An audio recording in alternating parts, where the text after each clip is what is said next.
ಈಗ ಕಾಂಗ್ರೆಸ್ ಅಲ್ಲಿ ಸಿಎಂ ಒಪ್ಪಂದ ಆಗಿತ್ತು ಅಂತ ಮಾತು ಹೇಳ್ತಾ ಇದ್ರು. ಬಟ್ ಈಗ ಸಿದ್ದರಾಮಯ್ಯ ಹೇಳ್ತಾ ಇದ್ದಾರೆ ನಾನೇ 5 ವರ್ಷ ಚೀಫ್ ಮಿನಿಸ್ಟರ್ ಅನ್ನುವಂತ ಮಾತನ್ನು. ಅವರೇ ಚೀಫ್ ಮಿನಿಸ್ಟರ್ ಆಗಿದ್ದಾರೆ, ಅವರೇ ಕೇಳ್ತಾವ್ರೆ ಅಂತ ನಮಗೆ ಗೊತ್ತಾಯ್ತಾ ಇಲ್ಲ. ಈಗ ಅವರೇ ಇರೋದ್ರಿಂದ ಅವ್ರು ಯಾಕೆ ಹೇಳಬೇಕು, ಯಾಕೆ ಅರ್ಥ ಆಯ್ತಾ ಇಲ್ಲಪ್ಪ ನನಗೆ. ಅವರೇ ಚೀಫ್ ಮಿನಿಸ್ಟರ್ ಅವರೇ ಅಲ್ವಾ, ಬೇರೆ ಯಾರಿದ್ದಾರೆ, ಯಾರು ಇದ್ದಾರೆ ಈಗ ಅವರೇ ಇರೋದ್ರಿಂದ ಅವ್ರು ಹೇಳೋದ್ರಲ್ಲಿ ಅರ್ಥ ಇಲ್ಲ. ಈಗಲೂ ರಾಜ್ಯದ 224 ಜನಕ್ಕೆ ಕ್ಷೇತ್ರಕ್ಕೆ ಎಲ್ರಿಗೂ ಕೂಡ ಈಗ ಆಸ್ ಆ್ಯಂಡ್ ನಾವು ಮುಖ್ಯಮಂತ್ರಿಯವರು ಸಿದ್ದರಾಮಯ್ಯನವರೇ.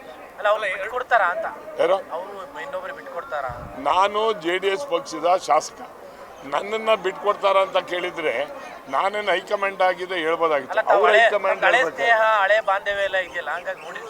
ಇಲ್ಲ. ನನಗೆ ಸಿದ್ದರಾಮಯ್ಯನವರು 2013ರಲ್ಲಿದ್ದಾಗ ನಾನು ಅವ್ರ ಜೊತೆಯಲ್ಲಿ ಶಾಸಕನಾಗಿದ್ದೆ, ಮಂತ್ರಿನೂ ಆಗಿದ್ದೆ. ನನಗೆ ಸಿದ್ದರಾಮಯ್ಯನವರು ಹತ್ತಿರದಿಂದ ನೋಡಿದ್ದೀನಿ. 2000 ಹಿಂದೆ ಇದ್ದಂಥ ಮುಖ್ಯಮಂತ್ರಿ ಸಿದ್ದರಾಮಯ್ಯ ಅಲ್ಲ, ಈಗ ಸಿದ್ದರಾಮಯ್ಯನವರೇ ಬೇರೆ. ಬಟ್ ಮುಖ್ಯಮಂತ್ರಿ ಖಾಲಿ ಇಲ್ಲದೆ ಇರೋದ್ರಿಂದ ಅವರೇ ಇದ್ದಾರೆ. ಎಲ್ಲಿವರೆಗೆ ಇರ್ತಾರೆ ಅಂತಕ್ಕಂಥದ್ದನ್ನು ಅವ್ರು ಹೇಳಿದ್ದಾರೆ. ಕೊನೆಗೊಂದು ಪದನೂ ಹೇಳಿದ್ದಾರೆ, ಹೈಕಮಾಂಡ್ ಏನು ಹೇಳ್ತಾರೆ ಅದಕ್ಕೆ ಬದ್ಧವಾಗಿದ್ದೀನಿ ಅಂತ ಹೇಳ್ತಾರೆ. ಯಾಕಂದ್ರೆ ಪವರ್ ಶೇರಿಂಗ್ ಅನ್ನೋದಾಗಿತ್ತು ಅನ್ನೋ ಚರ್ಚೆ ಎಲ್ಲ ಪಕ್ಷದವರು ಸಹ ಮಾಡ್ತಾ ಇದ್ರು. ನಮ್ಮ ಪಕ್ಷನೂ ಒಳಗೊಂಡಂತೆ ಬಿಜೆಪಿಯವರು ಹೇಳಿದ್ದು ಪವರ್ ಶೇರಿಂಗ್ ಆಗಿದೆ, DK ಶಿವಕುಮಾರ್ ಅವರಿಗೆ ಅಧಿಕಾರ. ನೋಡಿ, ಪವರ್ ಶೇರಿಂಗ್ ಆಗಿದ್ರೆ ಅವ್ರವ್ರ ಪಕ್ಷದಲ್ಲಿ ಆಂತರಿಕವಾಗಿ ಆಗಿರ್ತದೆ. ಅದನ್ನು ಹೇಳಬೇಕಾದವರು ಸೋನಿಯಾ ಗಾಂಧಿ ಅವರು, ರಾಹುಲ್ ಗಾಂಧಿ ಅವರು ಹೇಳಬೇಕು. ಇನ್ನು ಬೇರೆಯವ್ರು ಯಾರು ಮಾತಾಡಿದ್ರು ಅದು ಲೆಕ್ಕಕ್ಕಿಲ್ಲ. ಇವತ್ತು ಪ್ರಜಾಪ್ರಭುತ್ವದಲ್ಲಿ ನನಗೆ ಗೊತ್ತಿರೋ ಹಾಗೆ ಶಾಸಕರ ಅಭಿಪ್ರಾಯ ತಗೊಂಡು ಮಾಡ್ತಕ್ಕಂಥದ್ದು ಸಂಪ್ರದಾಯ. ನನಗೆ ಗೊತ್ತಿದ್ದಂಗೆ ಯಾವ ಶಾಸಕದ ಸಂಪ್ರದಾಯದಲ್ಲೂ ನಡೆದಿಲ್ಲ. ಹೈಕಮಾಂಡ್ ಏನು ಹೇಳ್ತಾರೆ ಅದರಂತೆ ನಡ್ಕೊಂಡ್ಬಂದಿದೆ. ಈಗಾಗಲೇ ಶಾಸಕರು ಅವ್ರ ಜೊತೆ ಇಷ್ಟೇ ಇರೋದು, ನನ್ನ ಜೊತೆ ಇಷ್ಟೇ ಇರೋದು ಅಂತ ಹೇಳಿದ್ದಾರೆ. ಬಟ್ ಮುಂದಿನ ದಿನಗಳಲ್ಲಿ ಯಾರು ಶಾಸಕರು ಯಾರ ಜೊತೆ ಇರ್ತಾರೋ ಏನೋ. ನಾವು 2028ಕ್ಕೆ ನಮ್ಮ ಮೈತ್ರಿಕೂಟ ಸರ್ಕಾರವನ್ನು ರಚನೆ ಮಾಡೋದ್ರಲ್ಲಿ ಯಾವುದೇ ಆದಂಥ ಸಂಶಯ ಇಲ್ಲ. ಅದು ಸರ್, ಈಗ ಮೈಸೂರಲ್ಲಿ GT ದೇವೇಗೌಡರು ಅಸಮಾಧಾನದಲ್ಲಿದ್ದಾರೆ, ಅವರ ಕನ್ವಿನ್ಸ್ ಮಾಡೋ ಪ್ರಯತ್ನ ಯಾಕೆ JDS ಮಾಡ್ತಾ ಇಲ್ಲ ಅಂತ? ನೋಡಿ, ಅಸಮಾಧಾನ ಇದ್ದಾರೆ ಅಂತ ಅವರು ಈಗ ನನಗೆ ಗೊತ್ತಿಲ್ಲ. ಜೊತೆಲೇ ಇದ್ದಾರೆ, ನಮ್ಮ ಜೊತೆಲಿ ಏನು ಅಸಮಾಧಾನ ಏನಿಲ್ಲ. ವೈಯಕ್ತಿಕ ಕಾರಣ ಅವ್ರಿಗೇನೋ ಬರ್ತಾ ಇಲ್ಲ.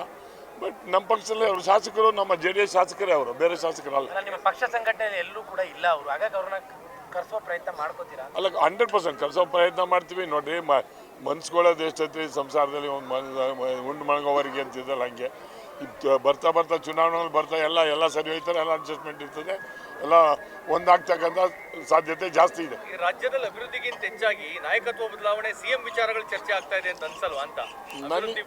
ನೋಡಿ, ಅಭಿವೃದ್ಧಿ ಬಗ್ಗೆ ಮಾತಾಡೋದಕ್ಕೆ ಅಭಿವೃದ್ಧಿ ದುಡ್ಡೇ ಕೊಡ್ತಾ ಇಲ್ವಲ್ಲ, ಚರ್ಚೆಯಾಗಿ ಮಾಡ್ಕೊಳ್ತಾರೆ. ದುಡ್ಡು ಕೊಟ್ಟಿರ್ತಾನೆ ಅಭಿವೃದ್ಧಿ ಬಗ್ಗೆ ಚರ್ಚೆ ಆಗೋದು. ಈಗ ಅದನ್ನು ಡೈವರ್ಟ್ ಮಾಡೋದಕ್ಕೋಸ್ಕರ ಈ ಸಬ್ಜೆಕ್ಟ್ ಬಿಟ್ಟವ್ರೆ ಅಂತ ನಮ್ಮ ಅಭಿಪ್ರಾಯ. ಯಾಕೆಂದರೆ ಅಭಿವೃದ್ಧಿಗೆ ಹಣನೇ ಕೊಡ್ತಾ ಇಲ್ಲ, 5 ಬೀಸ್ಗೆ ದುಡ್ಡು ಕೊಡ್ತಾ ಇದ್ದಾರೆ ಅಂಥದ್ದು ಎಲ್ರಿಗೂ ಗೊತ್ತಿದೆ. ಬಹುಶಃ ನಮಗೆ ಚಾಮುಂಡೇಶ್ವರಿ ಮುಖಾಂತರ ಮುಖ್ಯಮಂತ್ರಿ ಕೇಳೋದಿಷ್ಟೇ, ನೀವು ಈ ರಾಜ್ಯದ ಮುಖ್ಯಮಂತ್ರಿ, 224 ಜನಕ್ಕೂ ಮುಖ್ಯಮಂತ್ರಿ, ನೀವು ಕಾಂಗ್ರೆಸ್ ಇದನ್ನ ನಾಯಕರಷ್ಟೇ. ನೀವು ಎಲ್ಲ ಕ್ಷೇತ್ರವನ್ನು ಸಮಗ್ರವಾಗಿ ಅಭಿವೃದ್ಧಿ ಮಾಡಬೇಕು ಅಂತಕ್ಕಂಥದ್ದು ನಮ್ಮ ಮನವಿ. DK ಶಿವಕುಮಾರ್ CM ಹಾಗೆ ಆಗ್ತಾರೆ ಅಂತೇಳಿ ಅವ್ರ ಬೆಂಬಲಿಗರು ಮಾತನಾಡ್ತಾ ಇರುವಂಥದ್ದು ಅಂತ ಸಾಧ್ಯತೆ ಕಾಣಿಸ್ತಾ ಇದೆಯಾ ಅಂತ ರಾಜಕಾರಣದಲ್ಲಿ? ನೋಡಿ, ಕಾಂಗ್ರೆಸ್ ಬರಬೇಕಾದ್ರೆ DK ಶಿವಕುಮಾರ್ ಅವರ ಶ್ರಮ ಜಾಸ್ತಿ ಇತ್ತು. ಅವಾಗ ಮೊದಲಲ್ಲಿ 136 ಬರಬೇಕಾದ್ರೆ DK ಶಿವಕುಮಾರ್ ಅವರ ಆ ಚಿಂತನೆ ಪಂತನೆ ಎಲ್ಲ ಆಯಿತು. ಅದಾದ ನಂತರ MLAಗಳೆಲ್ಲ ಯಾರಿಗೆ ಸಪೋರ್ಟ್ ಮಾಡಿದ್ರು, ಏನು ಮಾಡಿದ್ರು ಅಂತ ಗೊತ್ತಿದೆ. ಇದು ಕಾಂಗ್ರೆಸ್ಸು ರಾತ್ರಿ 12 ಗಂಟೆಯಲ್ಲಿ ಪಾರ್ಟಿ ಹುಟ್ಟಿರೋದು, ಯಾವಾಗ ಏನೇನು ಮಾಡ್ತಾರೆ ಏನೋದು ಗೊತ್ತಾಗಲ್ಲ. ಸೊ ಅದಕ್ಕೆ ಕಾದು ನೋಡ್ತಕ್ಕಂಥದ್ದನ್ನು ನಾವು ನೋಡ್ತಾ ಇದ್ವಿ.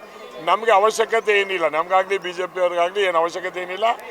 ಅವ್ರ ಪಕ್ಷದಲ್ಲಿ ಇರ್ತಕ್ಕಂಥದ್ರಲ್ಲಿ ಅವರು 5 ವರ್ಷ ಮುಖ್ಯಮಂತ್ರಿ ಆಗಿದ್ರು ಸಂತೋಷ. DK ಶಿವಕುಮಾರ್ಗೆ ಬಿಟ್ಟುಕೊಟ್ರು, ಅರ್ಹತೆ ಇದ್ದವ್ರಿಗೆ ಸಿಗ್ತಕ್ಕಂಥದ್ದಲ್ಲಿ ಕೊಡಬೇಕು ಅಂತಕ್ಕಂಥದ್ದು ನಮ್ದು ಒತ್ತಾಯ.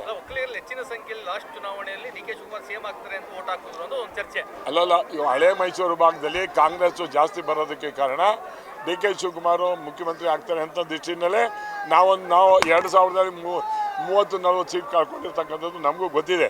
ಬಟ್ ಈಗ ನಮ್ಮವ್ರು ಬುದ್ಧಿ ಕಲ್ತಿದ್ದಾರೆ, ಯಾಕೆ ಮೋಸ ಹೋದು ಅಂತಕ್ಕಂಥದ್ದು ಕಲ್ತಿದ್ದಾರೆ. ಬಹುಶಃ ಇದು DK ಶಿವಕುಮಾರ್ ಅವ್ರಿಗೂ ಇದೇ ಲಾಸ್ಟ್ ಚಾನ್ಸ್. ಆದರೆ ಆಗ್ಬೋದು, ಆಗದೇ ಇದ್ರೆ 228ಕ್ಕೆ ನಮ್ಮದೇ ಕೋಯಲೇಷನ್ ಗೌರ್ಮೆಂಟ್. ನಿಮಗೆ ಅಡ್ವಾಂಟೇಜ್ ಜಾಸ್ತಿ ಇದೆಯಾ? ಸಿದ್ದರಾಮಯ್ಯ ಕಂಟಿನ್ಯೂ ಆದ್ರೆ ಅಡ್ವಾಂಟೇಜ್ ಜಾಸ್ತಿನಾ ಹೇಗೆ? JDS ಯಾರು ಚೀಫ್ ಮಿನಿಸ್ಟರ್ ಆದರೂ ನಮಗೆ ತಾಪತ್ರ ಏನಿಲ್ಲ. ಮುಂದಿನ ಚುನಾವಣೆಯಲ್ಲಿ ನಮಗೆ ಮೈತ್ರಿ ಆಗಬೇಕಾಗಿರೋದು ನನಗಾಗಲಿ, ಕುಮಾರಸ್ವಾಮಿಗಾಗಲಿ, ಅಶೋಕ್ ಆಗಲಿ ಎಲ್ಲ ಕಾರ್ಯಕರ್ತರಿಗೋಸ್ಕರ ಇವತ್ತು ಒಂದಾಗಬೇಕು. ಕಾರ್ಯಕರ್ತರು ಉಳಿಬೇಕಾದ್ರೆ ಎರಡು ಪಕ್ಷನೂ ಒಂದಾಗಿ ಹೋಗ್ಬೇಕು.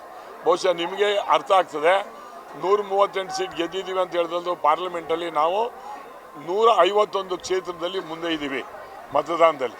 ಬಹುಶಃ ಇವತ್ತಿನ ನಮ್ಮ ಮೋದಿಯವರ ಒಂದು ಭಾರತ ದೇಶದ ಬಗ್ಗೆ ಚಿಂತೆ ಇದೆಯಲ್ಲ, ಅದು ಹೊರವಾಗಿ 170 ಆದರೂ ಆಶ್ಚರ್ಯ ಇಲ್ಲ ರಾಜ್ಯದಲ್ಲಿ. Thank you.